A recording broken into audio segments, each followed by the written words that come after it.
Our next reader is brilliant. I adore her work. She's a human being with a capital H. She's extraordinarily literate, which is absolutely drop-dead refreshing. And without taking the air out and letting it demonstrate itself, let me bring up JESS PTAK.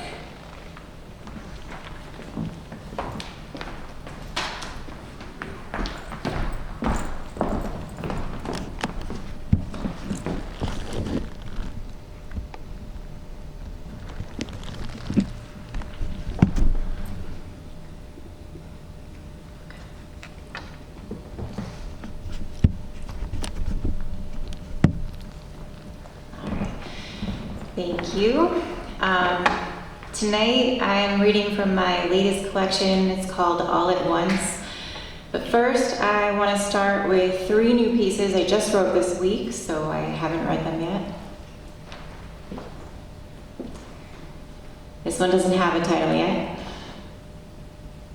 My son asks me about the birds, and I tell him they're so in love with the day they can't help but sing about it. I am reminded of a question, last month maybe. How will they remember you? What feeling will be left in their hands? What sound will be left in their mouths? I think of me as a moment, in traces, in small rooms in the grass.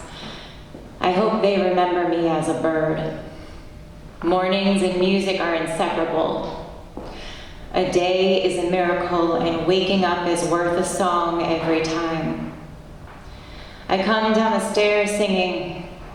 I hear the chaos, and sometimes I accept the invitation, an immediate contrast to what sits in my chest. I back out the door as soon as I arrive.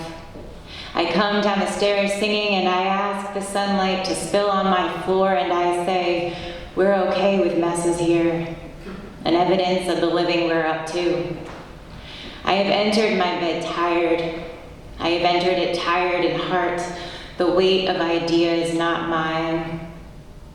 I look to the numbers, and they tell me what a job I am not doing, what a lack I offer. Math says I do not love enough to ensure they can play this game. What will it all mean without paper? So I visit the birds. I touch dirt, and I come home a flower without apology for the mud on my hands. I think of the world we create. I understand a number isn't a breathing thing, not like a song, not like the touch of sun, not like standing frozen under stars asking for more night.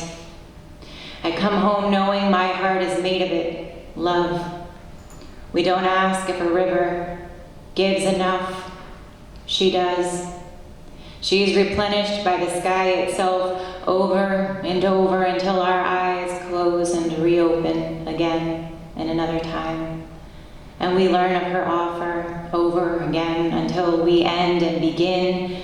She is here, always patient with our forgetfulness. So I learn this heart is a river. Math is precise, but in some hands it's a rope, a chain, a keeper. The sacred cannot be kept, only tended to, only heard and felt and known. I hope they remember me as a bird.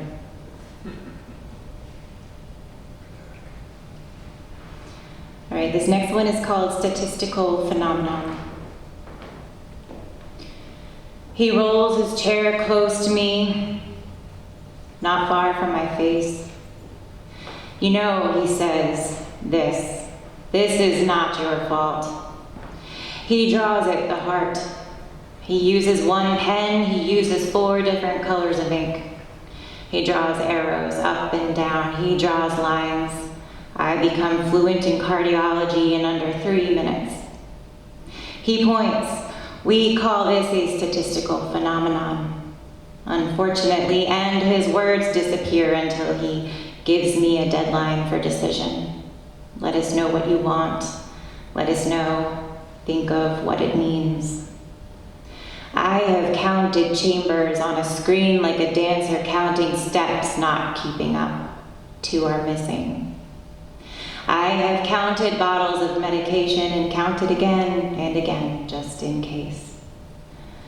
I have counted hours in the night. I have counted doors in hallways to remember where to go.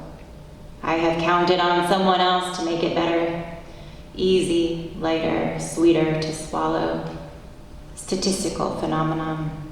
A number, a percentage, an elevator, a lens cracked and sunken in on itself, a kaleidoscope with eyes that can't follow. My daughter stands at the window in the front of the house. July. It rains, it storms, the driveway catches thunder. The clouds are angry, I understand their language. She stands at the window with a blanket around her shoulders. She is laughing. She turns to say, Mommy, Mommy, look at how funny the sky is. Mommy, look at this music. Mommy, look at this magic day. Look at how the veins in the ground fill with water. Look at how the growling sky is a heartbeat for the trees. Look at how they bend for it. Look at how they reach. Look at how they catch tears, and then look at how they don't hold on. Statistical phenomenon. I give my decision. I say, yes, life it is. He tells me in his rolling chair, oh, you'll see. He speaks of limitations. He is wrong, and I know this without knowing how just yet. My daughter stands at the window in the front of the house. We are laughing with the weather. We are wearing a pulse on the outside. We are here, naming colors, writing stories, making names for ourselves. We are standing at the glass. We are looking at the music. We are counting flowers and birds and kisses. Statistical phenomenon. It turns out to be love. It turns out I want a heart just like hers.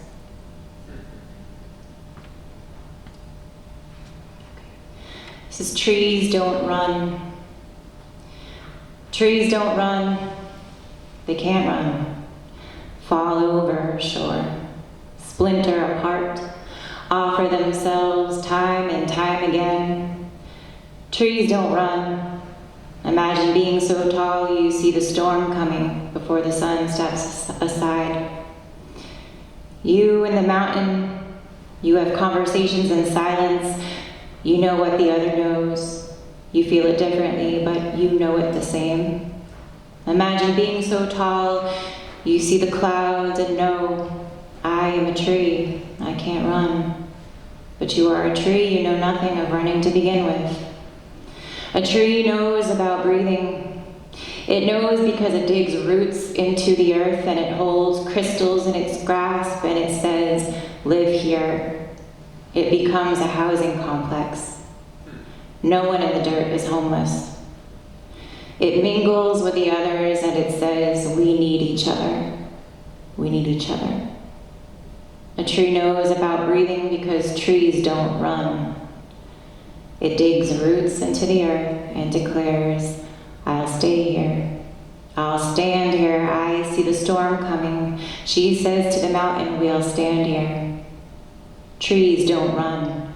The sky does its grieving and branches move and leaves turn to catch a drink of it and they bend into the discomfort. But trees don't run. My yard holds space for half a pine. The storm came in October. We found pieces of her across the driveway. We found vacated nests and needles and life that couldn't hold on. She is half. She is the tallest one. She is a watchful place for the hawk. She bends still, only half and still standing. I ask her in the sunrise, how will I be here today? She says, watch. She says, breathe. She says, stand. She says, become a home. Become paper. Become a resting place for a word. She says, hold tight, but not to sky. Hold tight to each other. Hold tight. Trees don't run, no. But a tree wouldn't, even if it could. Right. I wrote that this morning. Oh, shoot me. Wow. Phenomenal. Thank you.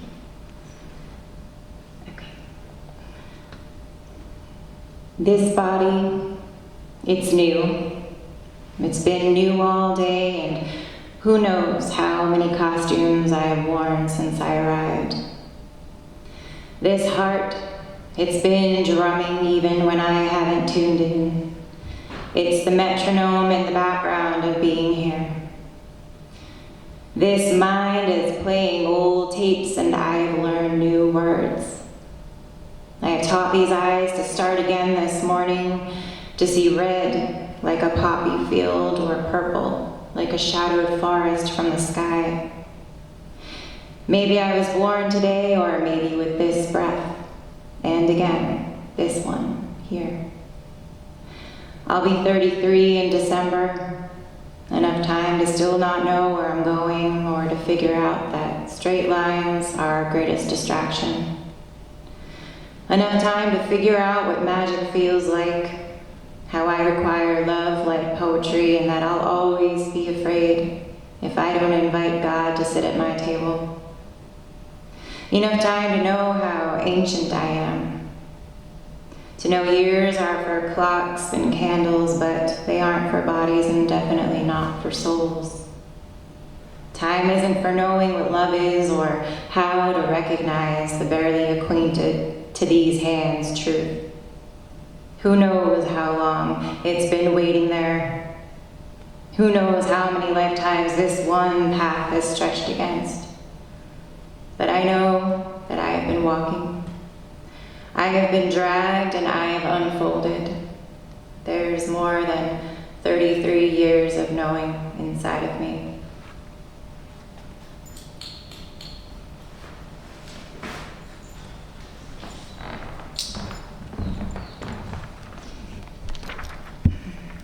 How to grieve a body still here.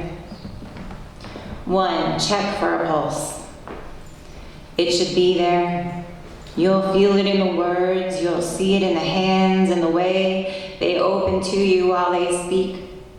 You'll know it in the voice, how it shines like a light from the mouth to your face. Check for a pulse. 2, the shock. I know it isn't easy. You aren't ready. No one is ever ready. Even when you see it coming, somehow someone gets behind the clock hand and leans against it. You'll breathe here. You'll have to breathe here. It's okay to fall on your knees and feel the fibers of the carpet eating away at your skin. It's okay to feel like the world is a foreign body and you are the white blood cell fighting for life. You'll breathe here. 3, cover the mirrors so you don't have to look. 4, the funeral. No one will come. No one will know what's happening. You will. You'll be in the front row with every dark story around your face. This is your party. This is your send-off. This is your turn to speak. The eulogy doesn't make it sound nice because sometimes nice and true don't play well together and you have tried to make them. It's okay. No one will come. No one will know what's happening. Say what you need. 5, don't waste your flowers. Pick some by the side of the road. Bring them home. Put them near the window. Let the sun touch them. Keep them for yourself. 6, say thank you. There's a time when it's quiet. The visitor ghosts of the night don't come to check on you. The earth and the sun keep dancing. The moon still taps on your window. Eventually, you'll put it to rest for good. You'll breathe here. This is where you learn the art of seeing yourself. Open up the mirrors and look inside. Your eyes carry so much, your shoulders are free. Your lips are bringing back color. Say thank you, thank you, thank you. 7 in waves. One thing I know is grief comes in waves. You think you've sent it off in a flame. You think you've gifted your tears to the tree roots for a final time. Sometimes it comes to choke you in the middle of the night, a wave intruding, a crashing sense of empty space taken straight out of your chest. It's only a framed photo of a beach trip. It's only a nightmare storm sending your memories into a spinning wind. You are an ocean. You know how to hold waves. You are the moon, you know how to send them home. You know how to speak to them gently. You are the sand, you know how to say goodbye.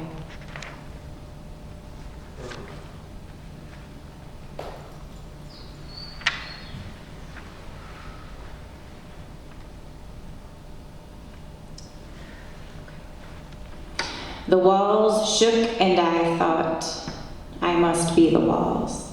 I must be the one holding up the walls. I must be the screaming window glass.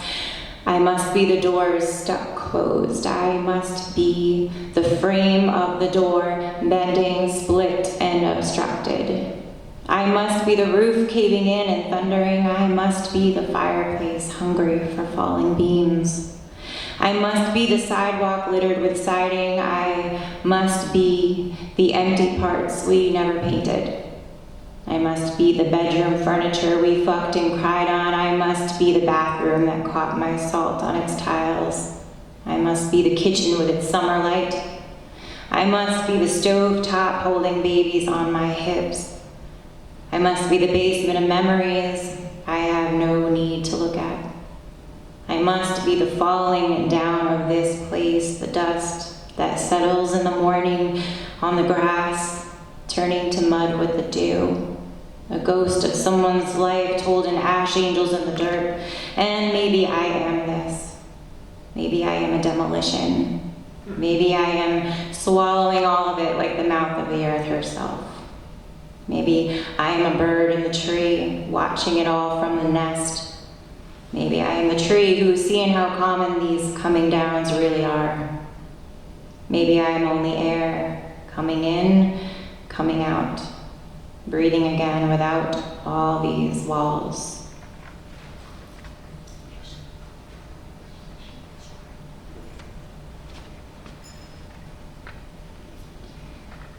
He said, I have a hole here in my chest with a note. Hello, I belong to her. I said, I am not water, I am a woman, boundless and too reaching for filling up spaces with 4 sides. It's never been me you're looking for. So fill it.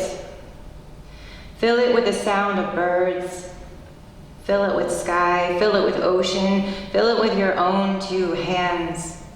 Fill it with roots and grow something of color. Fill it with sand and build sparkling castles. Fill it so deep and full you see me each time you raise your shirt or catch a glimpse inside the glass. And then stand there long enough to see you're not seeing me. You're seeing more of you. Fill it with God, so much God, you forget where your human hands end and your infinite heart begins. Fill it with love, so much love you remember there was nothing to fill and everything to empty.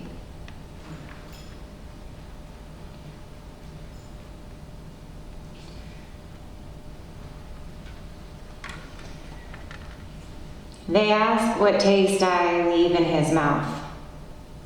Burning. He probably thought you could burn down cities, and he'd be right. You could. Burning and impossible to deny. Violent. Not horrifically, just in the way that whatever he thought he wanted before and whatever he thought he knew was destroyed for the best. And now anything less than absolute fire doesn't feel quite like being here alive. Maybe you taste like smoke, like disappearing into stars in the night without leaving the body, without leaving the ground. Sometimes it's like waking up and it's already hot and your skin already asks to be empty. So you put nectar against your lips. It forms like a lake in the center of your tongue and you feel it like a treasure, high value sustenance, a melting gold down your throat. It's sweet, it's ancient, it makes you wonder what it was like when you were a flower. It makes you wonder if you could hold a hive in your softening hands. It makes you wonder if you're the ancestor and the child in one body. It makes you wonder if honey stops at the heart and collects there, like a secret gem, like a yellow star, if it drips down to the roots of the womb, if it makes you open further. Suddenly, you are the unfolding rose. He is the bee. You taste like spring. You taste like nature. You taste like whatever keeps life alive and moving.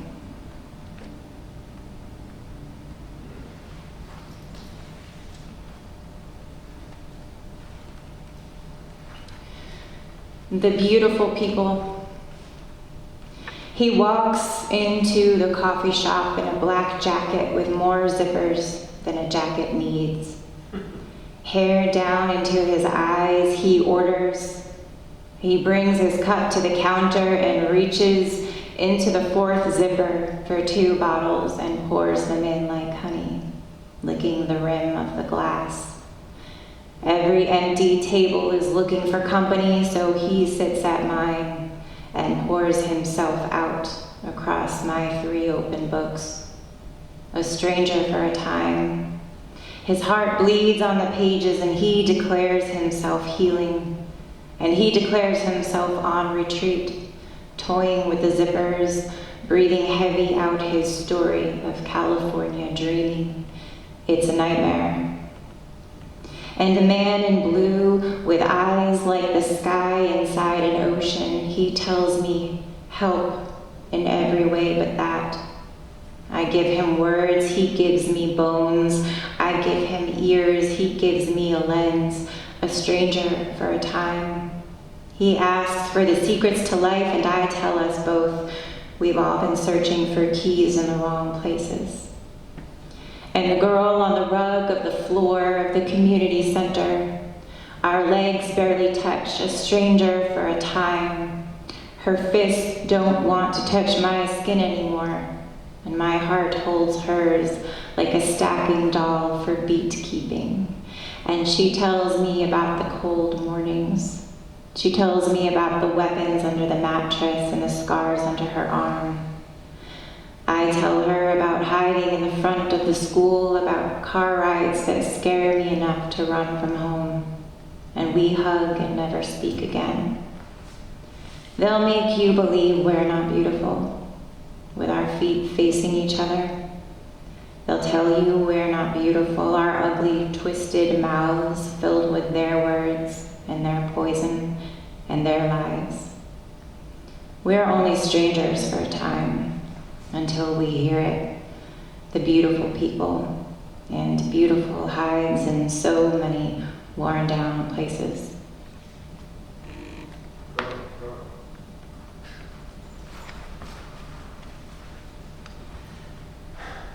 There's a moment, usually in the waiting moments, the one where clocks don't tick and all there is breath. You think, maybe time is only filling up my lungs, and maybe time is only what it is to feel yourself a tree on the tile. There is a moment when even breath seems to hang suspended against the ceiling. It hovers over, watching, holding, arms wrapped tight around itself. It rocks and waits for the door to open. The lights never turn off in this place, do they? There's a moment that lasts for a few, that lasts for a year inside a minute or 5.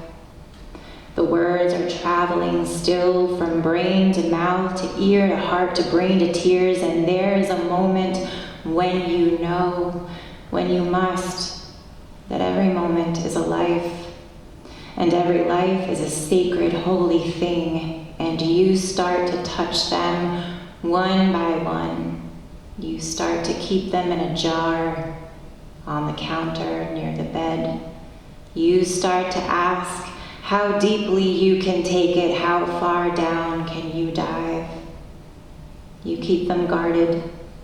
You light smoke and pray and set them under the moon so you can taste the sky. You borrow them at midnight. They are not yours. You know this. And this is how you learn time.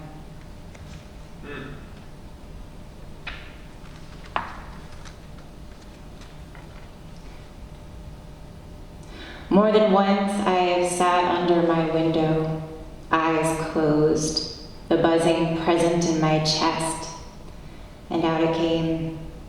Glass exploding in the downstairs hallway, the light on the ceiling in oceans of glitter on the wood. The time I felt my hands like they were speaking straight to the sky, 2 jars on the desk, cracked.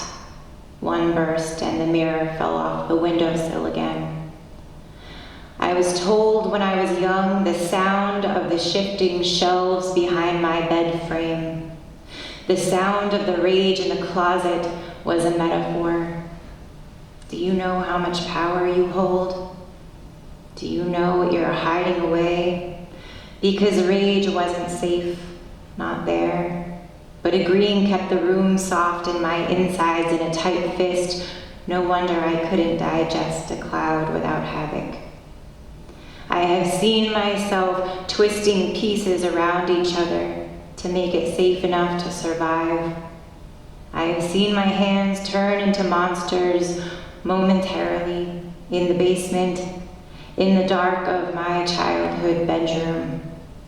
I have seen myself hold bullets in my mouth. I loaded it myself. I have felt it, tsunamis in my eyes. I can drown a whole city with a stare. I know my own fangs. I know the blood I have cleaned that wasn't out of my own veins, and I know the sound of an unlocking door and a warm room. I know what it is to speak feathers, to build slow with my hands, to hold their gaze with understanding. Most of all, I know what I have known myself to be. The courage it is to look, the willingness it is, the willingness it takes to say, I am not God, and also that I am.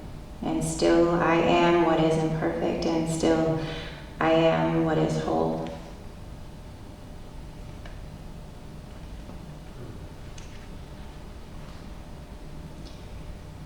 Yellow. 1. I am in kindergarten and the stencil is yellow. I look around to see them trace, then cut, then glue. I skip a step, a cut around the stencil. You are wrong. Go back. There is only one way to make an A for apple. 2. In the kitchen in the old house, we fight like sisters at the sink. We both want a pink cup.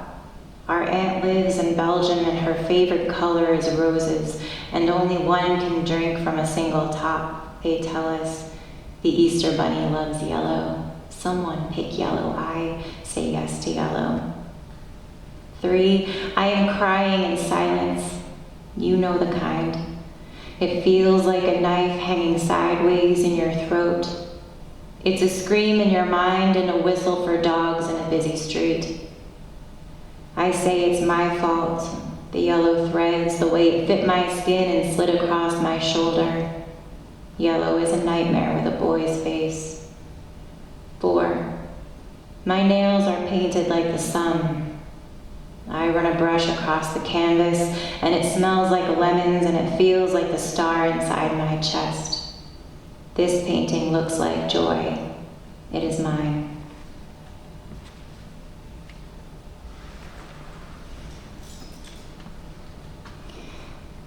In a heartbeat is a contraction, birthing planets, whole systems of stars dripping like beaded life off the skin in labor. And that's just one. Imagine how many worlds are pulsing with your breath. Imagine how much empty space is filled with a song inside the sound waves of your soul. As I rock my baby back to sleep in the corner, I think of the sparks in her bloodstream, the electricity of her light, the deepening, the pushing out of parameter, the spinning vortices in her tiny hands. She tells me once she is 60 at a train station in Berlin. She is speaking firm to a man in blue and order. She tells me once she's in the garden with her mother, in long dresses, her Italian understood without an ear for it. She tells me once I am her daughter, and her eyes say to mine, yes, this is true, and so I believe. I imagine it now, my breath finding place in and out of me. On the out, maybe it's pulling into another form, and we share a rhythm without remembering how we take turns. And all at once, in this body and another. And all at once I am young and ancient, and all at once a mother and a daughter, chaos in the still of my room, wild in the stable of my skin, freedom in a world of walls, a wolf making tea, a dragon singing bedtime songs, a flower digging in the dirt, a star looking for a hole to hide in, a fire waiting for winter, and all at once alive and climbing our way out the door to our way in.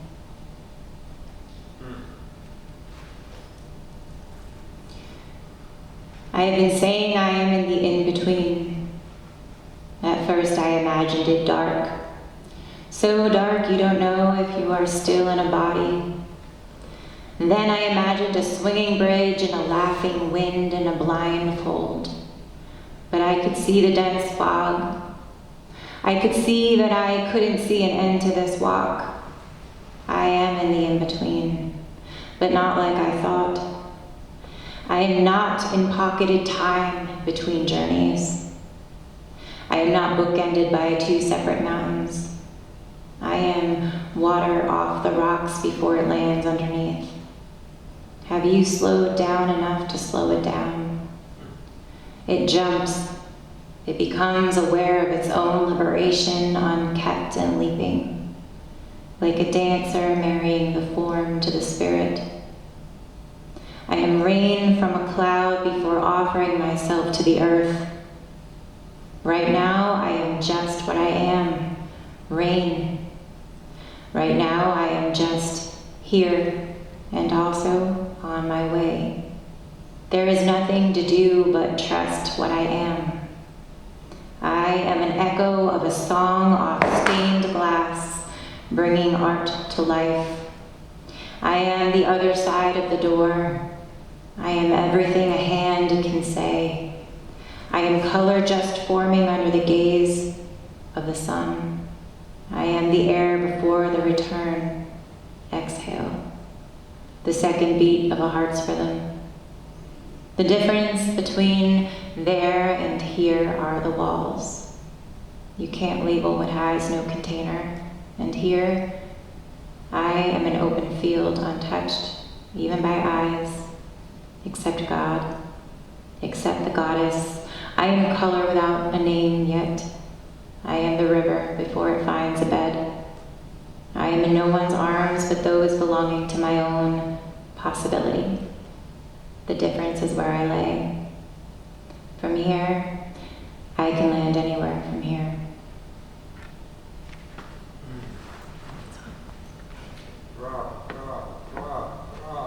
Thank you.